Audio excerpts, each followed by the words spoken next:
Ate, dinig ka. Kaganda na inyong kintabang. Kung hindi po nagkakamali, kayo po ay proxy, tama? Si Daddy, yung damit niya. Sino po ang pinoproxyhan nyo? Si Lucina. Kaano-ano nyo po yung libon? Kapatid po. Nasaan po ang kapatid ninyo? Nasa kanya. Sure po ako, Canadian dollar ang hawak nyo. Ay, hindi. Napapalitan na po ninyo. Pwede pong mahawakan ko yung sobre. Ayan. Areha, nasa akin na. Sunod na tanong. Proxy? Pangalawang tanong. Sino po ang kumain?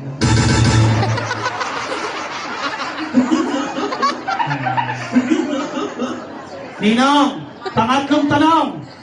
Sino po ang nabusog? Okay.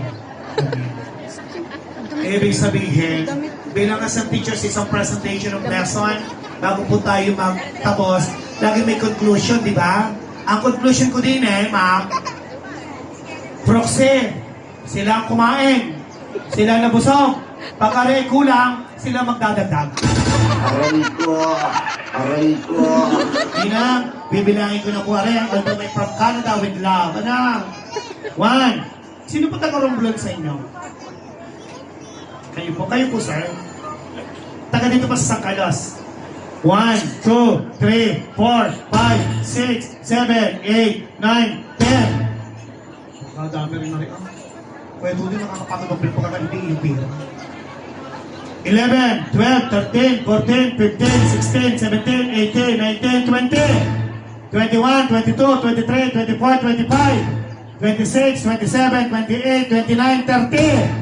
31, 32, 33, 34, 35, 36, 37, 38, 39, 40, 41, 42, 43, 44, 45, 46, 47, 48, 49, 50. Hindi mo na naman sinabi sa akin na nasa tuspe.